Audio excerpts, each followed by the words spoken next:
You gonna say hello to your friends there, buddy? Is this your new watch? Let's see. Yeah, that's nice. It's rather nice. All right, bye.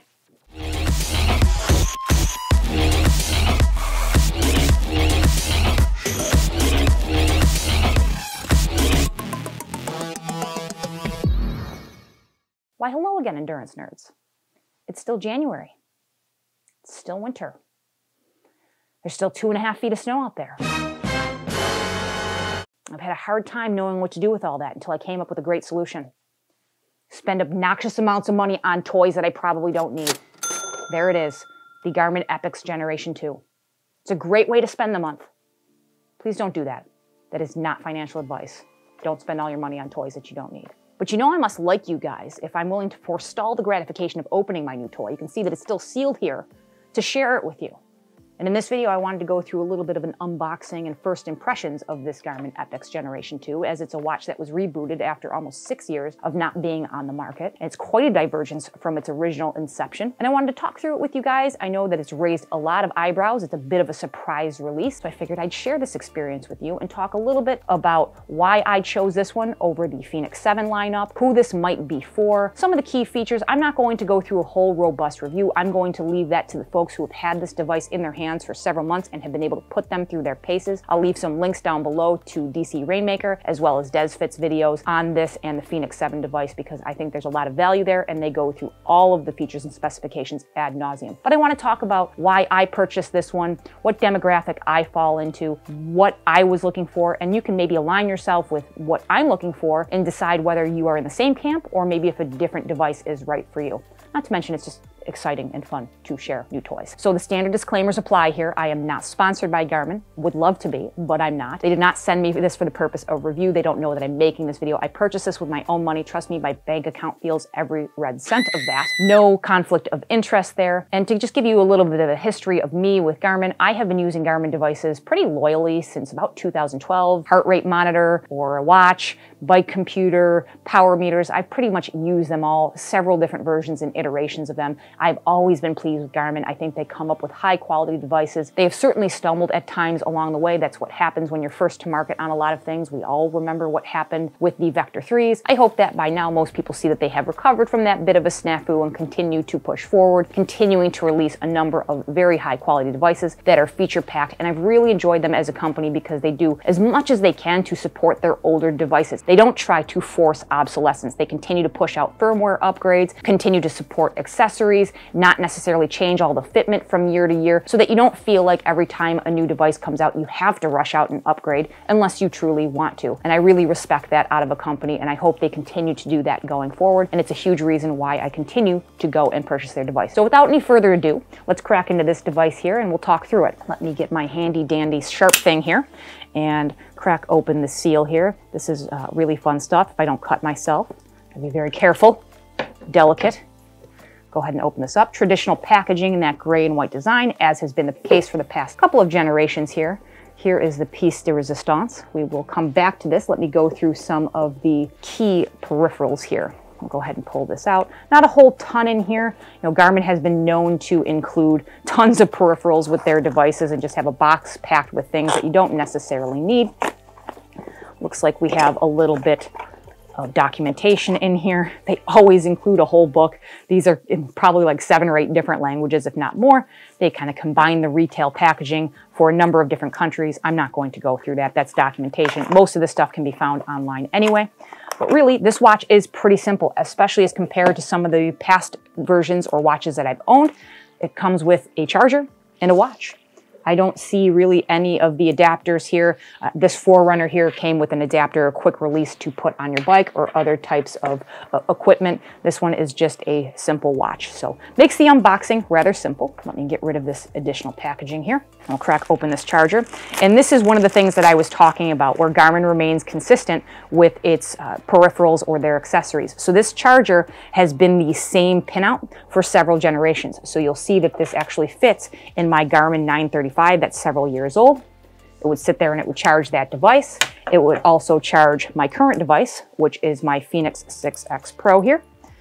Go ahead and plop that in there. fits just fine. And then obviously it will fit in the new device here. What I like about that is that I actually have two of these puck systems here that I've been able to use. And what this allows you to do is to place the watch on the charging puck, and then it will lie flat on something. So I actually have two of these pucks, one that I keep at work, one that I keep on my bed, and this just sits flat on the table, and I'm able to charge my watches, and the charge times are pretty quick. So I don't have to upgrade these pucks here to move to my new watch. So this is great that I can continue to reuse the old accessories that I invested in, so I don't have to buy something new. I think that is a great business model. If they don't need to change the charging methodology, why would you have to do that? Here is what we've been waiting for. I already noticed that it is quite a bit lighter than the Fenix 6X Pro. Now the 6X Pro is significantly larger.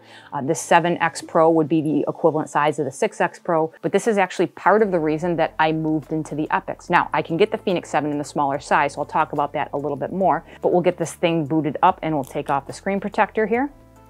Sorry, that was not particularly satisfying now, was it? And we'll go ahead and start this guy up.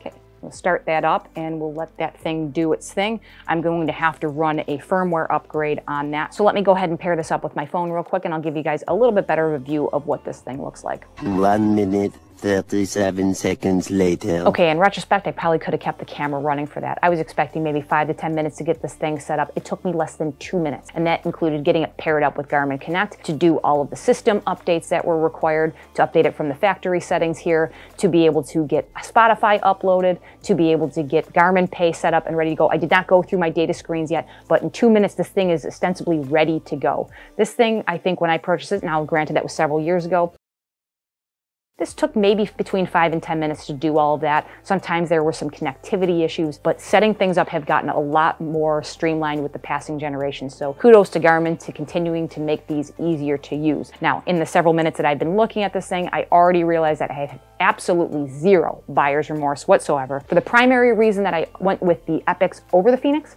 and that is the display.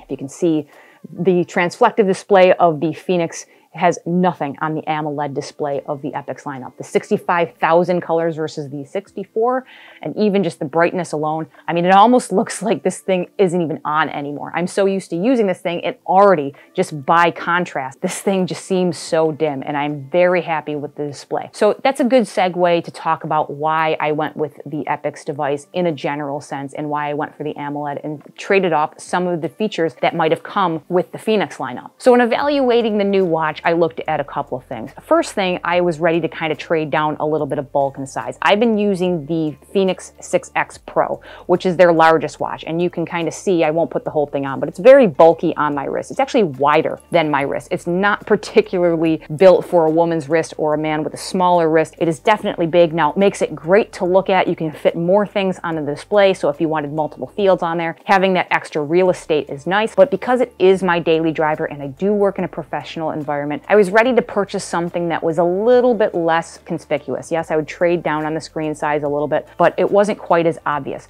Now, when you buy something like a Fenix, or in this case, the Epix, you are kind of signaling something. You're signaling that you are a person who engages in fitness. You are an active person, right? That's what the design is there to do. It's not quite that same streamlined design of a smartwatch, something like an iWatch or a Samsung watch. It's a little bit more, right? It has a little bit more of that rugged, tactical look to it. And I kind of like that. I want people to know, because it's a big part of my life. I like sharing my endurance endeavors and the things that I like to do in terms of skiing and hiking and all those things. So I still want to watch that signals that, but I don't necessarily need the thing to be sticking out, 3 inches from my wrist. It's heavy, it's bulky. In fact, I've had this watch here, this Garmin 935, for a number of years, and I've actually held on to it because this watch is not particularly practical for a competitive environment. So if I wanted to go participate in a triathlon or Ironman or something like that, I would not reach for this watch. I'd want something much lighter. This watch here is about 48 grams with the band on, and this watch here is 94 grams. So it's almost double the weight.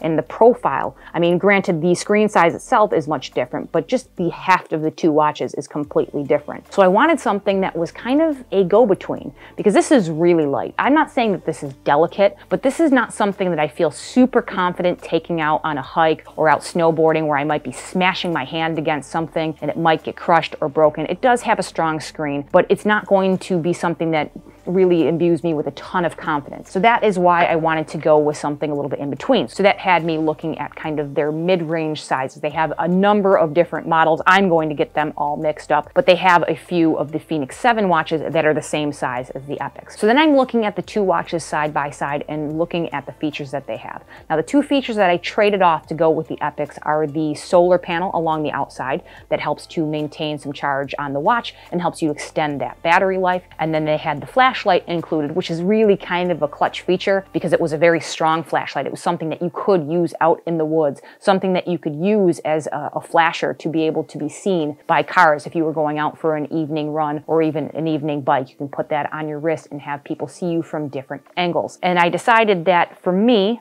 that the aesthetic and the AMOLED display was worth that trade-off. Now, I traded off the solar because for my use case, I'm not going to really need more than the maybe 6 to 8 days of battery life. So I see myself using the always-on display here versus the gesture mode, which would extend that battery life by several days. I always have access to those pucks that I have laying at work and at home. So charging this thing once a week is not a big deal. In fact, it ends up being about the same as the Fenix 6X Pro. So if I maybe partake in a handful of activities per week that engages the GPS and all of those features, and then I just use it for daily wear, I expect to get 6 to 7 days, which is about what I'm getting now. I might get a little bit more if I'm not using activity mode. Perhaps I have all my activities on Zwift or on my bike computer and I don't really need to use the watch at all. Might get a little bit of extra battery life, but I'm not feeling like I'm missing out by not going to the full 14 days of gesture mode. And beyond that, that's where I would have something like a solar device in the Fenix 7. I don't really think that I need that for 99.999% of the time. I suppose if one day I wanted to go bike packing or go for some kind of through hike, I might be a little bit concerned with the battery life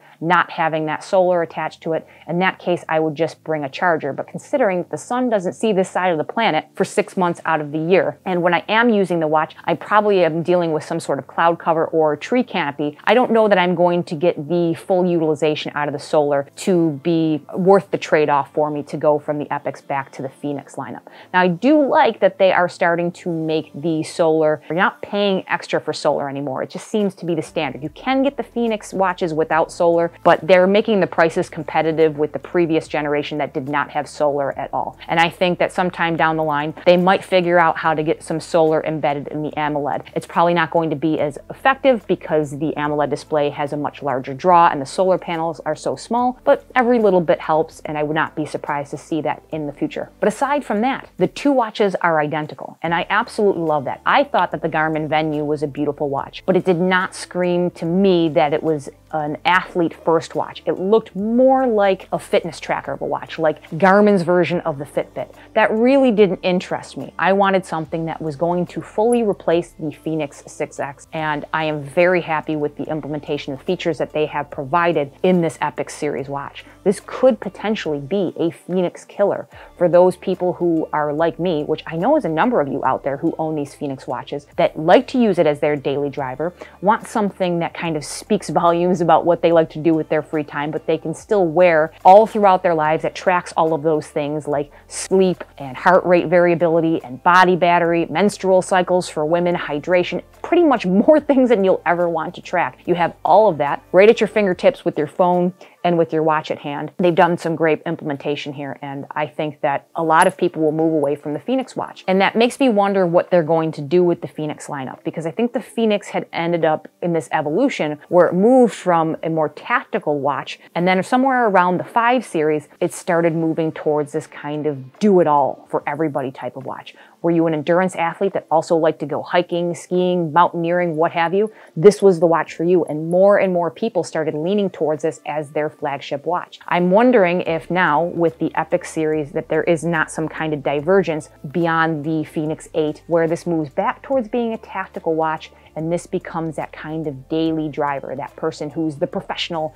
and the mom or the dad and the athlete and the person who likes to go skiing on weekends and the person who likes to do everything watch. I think that's what the Epix might become, and the Fenix moves back towards being that more tactical, very specific niche use case watch. Regardless, I don't think you can go wrong with either of the watches. I think the Fenix 7 is a fantastic watch, but I think that this, for me, is more of a perfect fit to my demographic and what I'm looking for than the Fenix 7 one. And I say that with a little bit of sadness because I really do like the Fenix lineup. I think the name Fenix is kind of cool. I really did enjoy this watch, but I don't think I'm going to have any remorse whatsoever for those two small trade-offs to move into the Epix lineup. But let me pop this guy on the scale real quick to give you a little bit of sense of contrast here.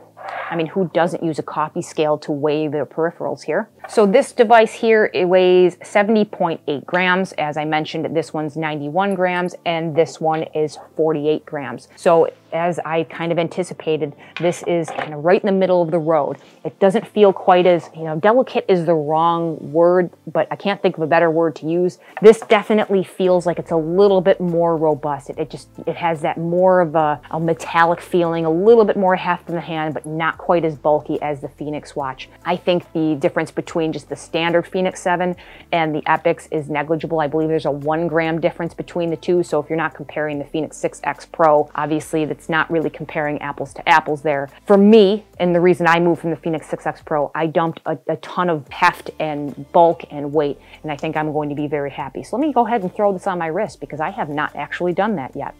All right, so already I can tell on my wrist here, it's a little bit more fitting. It's still a large watch, but I don't mind it being large. Like I said, it does kind of signal something more than just being a smartwatch. And honestly, smartwatches are so commonplace and ubiquitous and just so domineering on people's wrists to begin with. I don't think this stands out. It certainly does not stand out nearly as much as the Fenix does. This looks a lot more natural on my wrist. So I think this was a good choice. I think it feels good. It does feel lighter. I think it's going to sit a little bit better. What I had happen with this watch and the heart rate monitor and the sensor on the back here is that this styloid process, this bone on my wrist here, because mine kind of sticks up a little bit awkwardly, it's just the way my wrist is shaped, it would kind of lift up the body of the watch and I wouldn't get the best read for my pulse, and I would constantly see this flickering kind of at night even though it was on, and I would kind of get that flashing in my eyes trying to push the different colors, the red, the green, the yellow, trying to get my heart rate, and it couldn't do it because it wasn't sitting flush. Because this is smaller and it's not necessarily going to make as much contact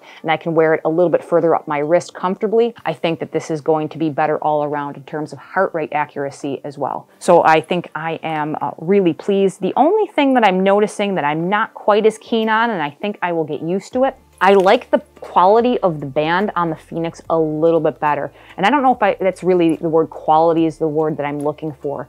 It's just kind of a softer rubber feeling. This feels a little bit more, I don't know, a little bit more plasticky feeling. Not cheap, it just feels different. I'm not sure if it's because this is worn. I don't think that's the case. I think this has always been that way. So it's different, but by the time I have this on my wrist for more than a couple of minutes, I don't really think that that's going to be noticeable. So the strap itself is a little bit narrower. Again, it looks a little bit better on the wrist. So different is different, it takes getting used to, but all in all, my first impressions is that I made the right move. For those of you out there who are kind of looking between these two watches, debating whether or not you want to wait through some of the supply chain crunches that you might be seeing, I'm seeing some reports of a little bit more difficulty getting the Epix. They probably didn't really know what the interest was going to be. They had some predictability around the Fenix, but maybe not so much around the Epix. I would say if you're in my camp, and you're looking for a daily driver watch that will be pretty aesthetic at work. This is not particularly overly conspicuous right on my wrist. It still looks like a smartwatch. It kind of looks like an activity watch. It's still robust enough to do everything that the Fenix did, but you want something more hybridized, I would go with something like this. If you really want that solar, if you are more of an ultra endurance athlete putting days together where you're not going to have access to a charge, if you really want that kind of flashlight and you don't want to use a headlamp or you really want that on the road, that might be something that you want to look at the Fenix for. If you don't really care about the AMOLED display and you prefer the transflective display, maybe you're always in harsh sunlight and you want something that's easier to read all of the time, that might be something that you want to look at the Fenix for. As I mentioned before, I don't think that there's a wrong choice, but if you you are an avid Fenix user, I would certainly do a little bit more research into the Epix, because I think there might be a lot of people who go with the Fenix 7 who might have a little bit of that FOMO around not getting the Epix, especially once they see the display up close. Now, for reference here, I did go with the higher end model. I ended up getting the Sapphire display with the 32 gigabytes of storage. Now, if it was just the Sapphire, I probably wouldn't have spent the extra $100. I've done just fine without Sapphire. I've actually been using the screen protector, which I'll take off here, but I've been using the screen protector here for years. The screen on this is perfect. There's nothing wrong with it. It hasn't really taken any use or abuse, so I wasn't really worried about the Sapphire, but the fact that this included the 32 gigabytes of storage, that really did sell it for me, because I did want to have those trails loaded, because I do like to go hiking and cross-country skiing and snowboarding, and having all of those maps loaded right on the watch from the factory was great. Now, the 16 gigabytes, you can certainly load all of those maps, but that eats up all of your storage, so you're not really given the extra flexibility. And you think, well, what the hell do you need so much storage for on a watch? Well, if you're preloading music so that you can go out maybe running or hiking with just your headphones and not bring your phone with you, if you have a number of activities that start to pile up and get saved on the system memory here, any number of things can start to chew up that memory, especially music files or media files. And if all of that 16 gigabytes is chewed up by some of those world maps, it doesn't give you a lot of flexibility, and you're constantly having to kind of fuss around with having to clear memory out. I didn't want to deal with that, so the extra $100, the maps are already on there. I don't have to deal with downloading them. I have plenty of storage to put any kind of music or anything else I want on here. So for me, that was the right choice, but if you needed to save a little bit of money, you don't need to go with the Sapphire display, and you can certainly make do, especially if you don't need all the maps. Just go with the 16 gigabyte version. All in all, I don't think that this is a mind-blowing upgrade from the Fenix 6 to the Fenix 7 or Epix. They've added some cool new features. I'm really excited to dig into the stamina feature, which will kind of show you in real time, especially when you're doing something like a VO2 max workout, where you are in terms of your stamina, being able to track your paces, and then being able to have that up ahead where it's showing you what's coming up in terms of those maps. I'm pretty sure those features will get trickled down to other devices that are capable of housing those maps and doing that type of processing down the line. So I don't even think that those features will necessarily be unique to these devices, but I was really ready just kind of for something new and something a little bit smaller, so it was worth the upgrade. But if you have a Fenix 6, hell, even if you have a Fenix 5 and you're considering an upgrade, I would not say that you're missing out on a ton if you don't. If you're really looking at that price tag and wondering if you're going to be kind of left in the lurch or you're really going to be missing out on a major feature set, I really don't think that you are. This is a beautiful watch with a beautiful screen. I don't regret purchasing it, but day to day, I don't think that my experience with the watch, other than the aesthetic of the AMOLED display, is going to fundamentally change. So those are my thoughts and my first impression of the watch. I'm going to be certainly putting this thing through its paces. Let me know if you guys have any questions. I'm going to continue to learn more about this watch, I'm sure, during the course of the day as I play with it more. I'm super happy with it, super excited to start using it. I hope if you guys are interested, you're able to get your hands on one of these watches and they don't end up like the PlayStation 5 of the Garmin world. But any comments, questions, concerns, leave them down in the comments below. Thumbs up, subscribe, YouTubey stuff, and as always, I will catch you in the next one. See ya.